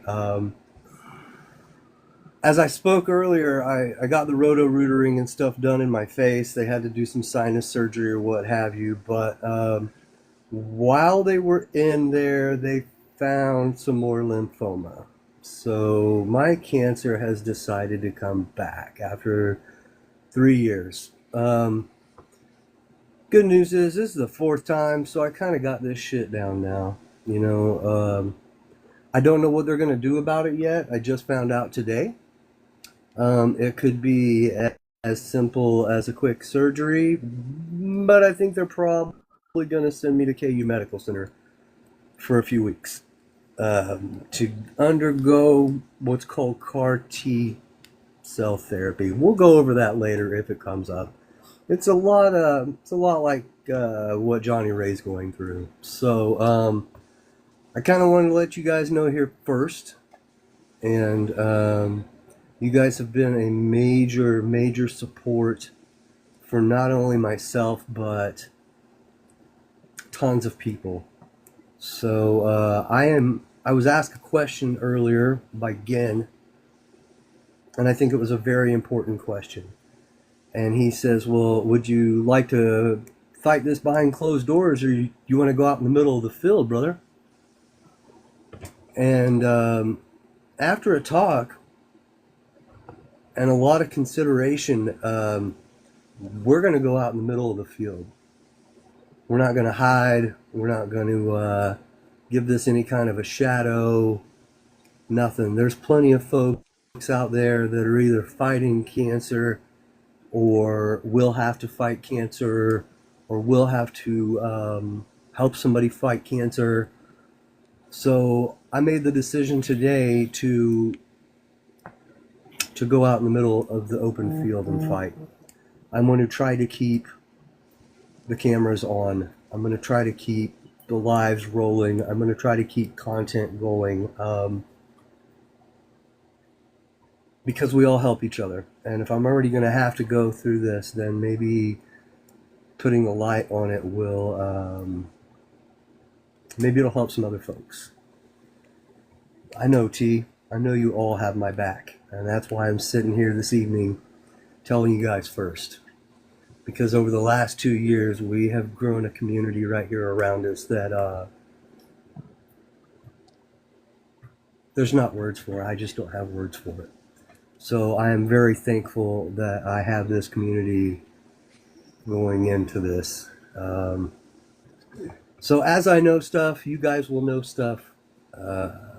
Like I said, I don't even know how we're going to handle it yet. But this is my 4th time fighting cancer. It's the 3rd time for lymphoma, which means they're probably going to send me into some CAR T therapy, which is kind of like bubble isolation for weeks. But we're not looking at anything that should unalive me or anything of that nature. Some of the medicines they're going to give me will make me wish that I was, very possibly. But yeah, here's your heads up. If I'm a little off when you see me, or if you don't see me, now you know. And all I can say is if I have to dip out here and there, just make sure that my dudes over here are all taken care of. And want for little to nothing. That's all I can ask for. So I got a kid to take care of. I got a wife to see to at the same time. So we don't have any choice, but that's right. Be strong. So let's all get together and start swinging, right? that's my piece. All right, brother. Again? Hey, If you guys have questions, I'll try to answer them, but I don't have a whole lot of info yet. I just know that it's back and that we're going to go fight it. We're going to kick its ass. That's right, Mondo. And it's like I told the boys earlier, September of next year, we all going to be in New York laughing about this. Going, fuck cancer. So, yeah. That's my announcement. I will work as much and when I can. I'm still physically pretty normal right now. I don't physically have any ailments from it necessarily. So we'll just kind of ride this out in a purple suit. Yes, in a purple suit. So yeah, that's what's going on. Ezra, big love, buddy. Big love. I started to call him, but I didn't. I'm going to do exactly what I have told my friends recently to do. Stand up, double up your fist, and let's get to the other side of it. So that's what we're going to do. 100%. Well, and I feel with like that, there's a I will community that'll do it. Pass the mic back to you, I suppose. I feel like that we have a community of folks that will rally. I hope that's the plan. Yeah. And I think it takes a tremendous amount of courage to go out there. And I'm y'all know me. Y'all are my close friends. Y'all know there's some things I kind of I'm trying to learn to I grew up in a place where you didn't talk about being sick or whatever. You didn't show any kind of weakness. You didn't whatever. So I am coming from the standpoint that I think it's courageous of you to be willing to to continue the openness that you've always had and to bring people along in this journey. I'm gonna be there with you. Hell or high, whatever we got to do. I know A.S.H is too, and I know a bunch of people in the chat are. So, man, I'm sorry that you got to have this fight, but I know there's a bunch of us that are going to go in there and fight with you. And we even got a new friend, Philly Art Dad, man. Thanks for hanging around. And man, I just want to say, man, I sent Art Dad a message before the show because we all collectively had a conversation and we were concerned about having this conversation and stepping on his show. And I just want to point out that Chad was grabbed me and A.S.H by the collar. It was like, hey, I want you to understand it needs to be about Philly Art Dad tonight, and then afterwards we'll make an announcement. So Art Dad, Michael, I appreciate you being here, man. Thank you for because you knew what was coming and you rode the storm out too, man. So thank you, brother. I appreciate it. Yeah. Look, it's important to never I think it's definitely great to, especially with a community that's as supportive as this one is, be open about a lot of things. Whenever one of us is going through some shit, it's important to lift them up, and I think that's one of the best parts about this fucking community. So it's great. And like I said, if you're going to New York, then you just gotta hop the train down to Philly, and then we'll get you I want to say get a cheesesteak, but I mean, if you're not a fan of the cheesesteak, we got some amazing roast pork sandwiches and shit like that. No, that's one of my favorite things is a cheesesteak. Oh man, I will never take you. I will never fucking take you to Pat's or Geno's or any of these tourist trap bullshit. Right on. I was in Philly once. I got to see the Liberty Bell and a couple other spots, and it was awesome to get the opportunity to do that. I only had a few hours there, though. I had a day there. Hopefully we have a reason to make that trip again, man. That'd be cool. That'd be cool. Hell yeah. Or get you out of Philly. He has never left Philly. He's never left the suburbs of Philly. The only thing he ever did was move into Philly. I'm kidding, man. I'm kidding. Nah. Honestly, it's hard with a kid. It is right. Especially a 3-year-old right now. Oh my god. I do gallery shows out in Ash, you said you're in Arizona, out in New Mexico, Stranger Factory out there. Okay. So I have a bunch of I've been doing shows with them since 2023 as well, and I'm like, I want to go and check out the show, and it's like, but I can't. I don't have the money Yeah. because no one's getting rich being an artist. No. So buying plane tickets is not an option to go out to New Mexico for that show, but it's still great. Yeah. Mr. No, thanks for having Rev me Art, again. we're gonna do what we can, brother. You just let us know how you captain us. You let us know what you need. I realize there's gonna be times when you need to be left alone. There's gonna be other times when you need people yelling in the ear, get your ass up. So I think me and Ash are gonna be the guys yelling at you the most. And probably saying things like, "Why are you whining?" You're like, get up. We're gonna lay around and puke all day. It's gonna be like, "What you whining about?" You've been through this a few times. What's the problem? Shut up and eat your hot sauce, Rev. Right. Oh man. Right.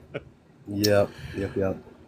Well, folks, thanks to everybody so much for coming in and supporting Philly Art Dad. He's a great dude. I'm really glad we got the opportunity to talk with him. I look forward to collaborating with him in the future, hopefully.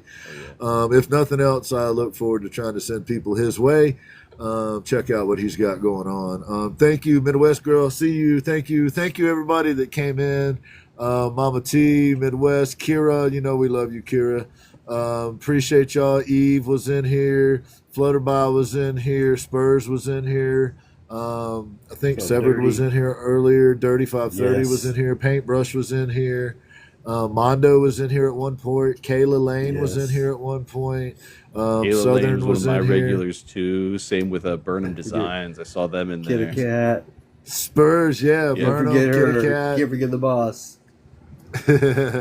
So thank you so much, everybody. We hope you felt welcome, and we'd love to see you again.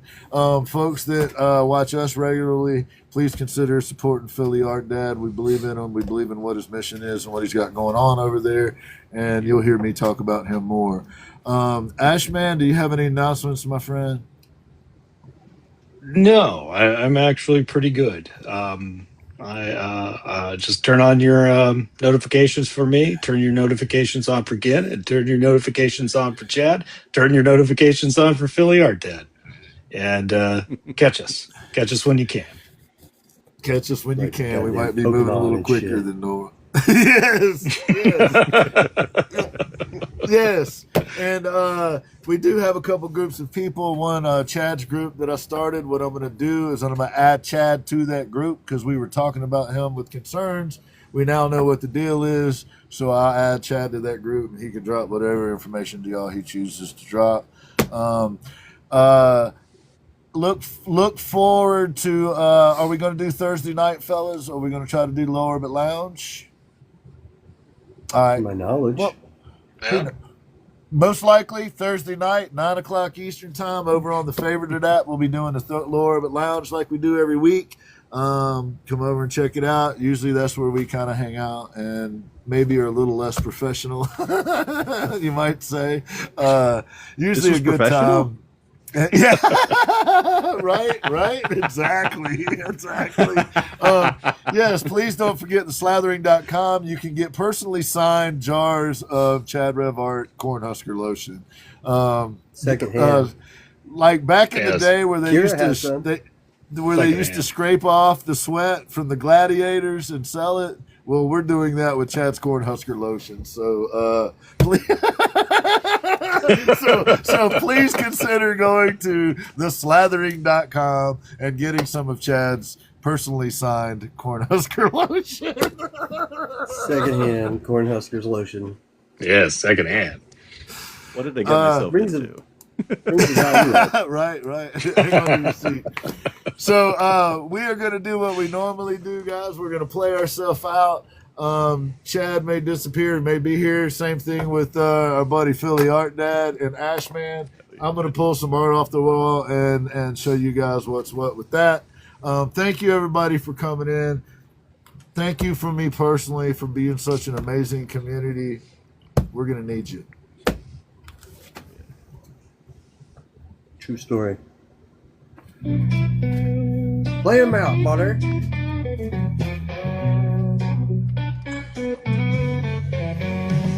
He carves the wood with a steady hand. He's got the magic, the master, the man. Show your art. Philly art, Dad. Throw it up there, man. Building dreams in a world of blue. Ginn Project, where the soul Got a lot of like a lot more work in progress than like finished ones. Yes, I keeps the groove just right. The Ginn Project guitars burn bright. Sawdust flies like a desert storm, crafting tones that are rich and Kira Wilson original, y'all. that goes through the shop. With jazz sharp wind, they never stop. It's not just tools, it's a family thing. Every note they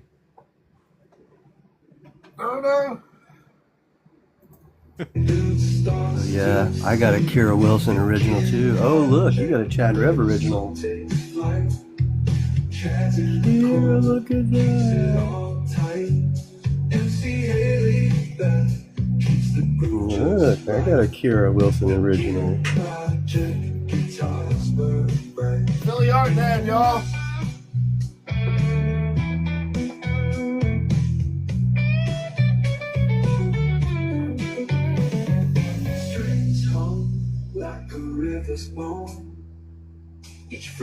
That's awesome. Each chord of home. Haley's voice is the spark in the flame. Together they rise, they're changing the game.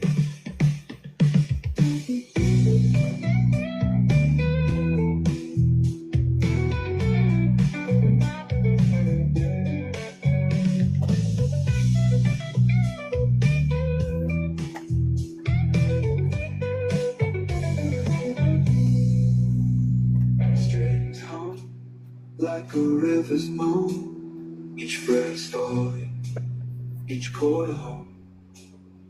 Haley's voice is a spark in the flame. Together they rise, they're changing the game.